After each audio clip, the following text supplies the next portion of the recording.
What you'll need to set up this integration will be access to a OneLogin account as an administrator, as well as access to a Deputy account, your Deputy business account as an administrator.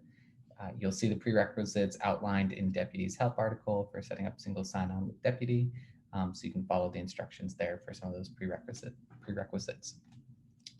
But assuming we have admin access to both accounts, we can go ahead and start this integration. In the Deputy side, you're going to go ahead and head to your business settings. So head to business settings, you'll see the single sign-on settings below. So go ahead and head to single sign-on settings, and then you'll see some information to get this integration set up with OneLogin. So we're going to find this information in OneLogin. So let's go ahead and jump to our OneLogin portal to find that. So when you're in your OneLogin portal, you can go ahead and head to applications, and you'll add an application to integrate Deputy.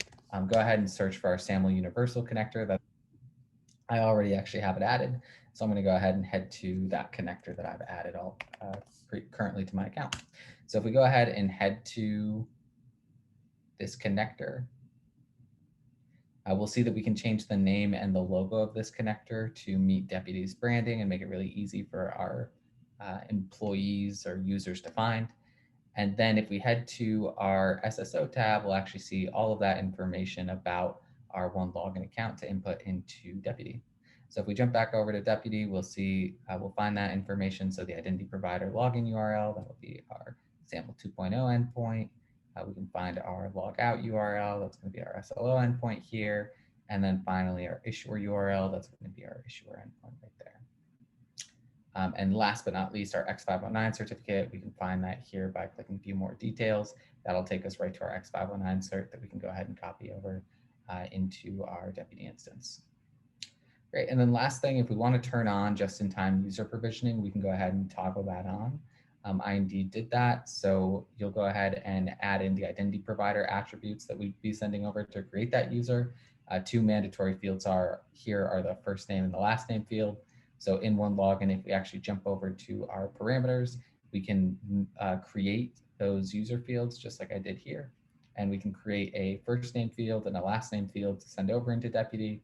And then we can map the appropriate field from OneLogin to that first name field that we're sending over. So I did that with our first name and our last name, which will be included in our SAML assertion when we send that to Deputy.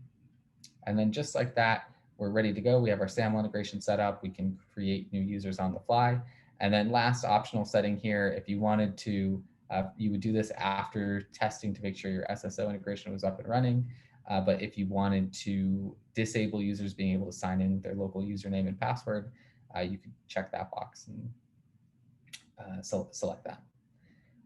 Great, but once you've set that all up, you can go ahead and apply changes and turn on your single sign-on, and then you'll be ready to go from the Deputy side.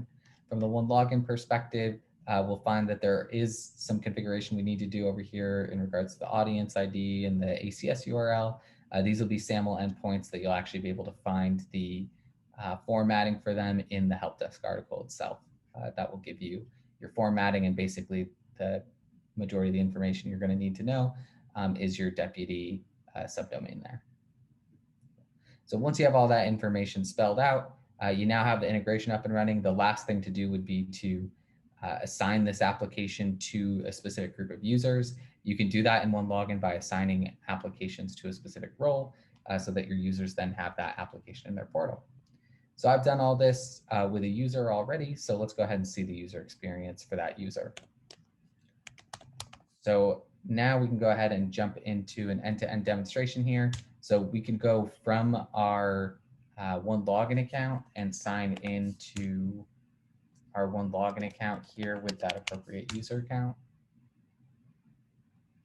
And then once we're in our OneLogin account, we'd see all of the applications we have assigned to us, including Deputy. So with one click, we could go ahead and click on that. And that would actually sign us into our Deputy account, just like that. Additionally, if we wanted to, we could actually head straight to our Deputy account here.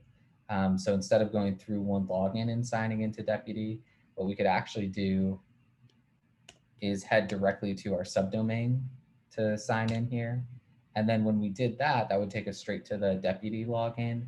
And then additionally, users could click that sign in with single sign-on, which would take us back to OneLogin. If we weren't signed into OneLogin, then we would go ahead and sign into our OneLogin account with our username and our password. And this could be from Active Directory, or this could be local, depending on your source of truth for OneLogin. And then once signing in, it would redirect us back into Deputy, and again, signed in with that appropriate user account that has been given access to Deputy. So just like that, we have SSO for Deputy. And then the last thing I want to point out is actually the mobile experience. So Deputy does offer a mobile application as well. So if we head to our phone, we can actually see I have the Deputy application opened up.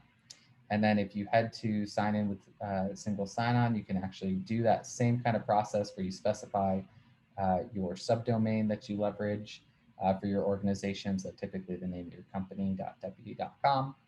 And then once you go to sign into the mobile application, it would give you that same redirect right back to the portal to sign in.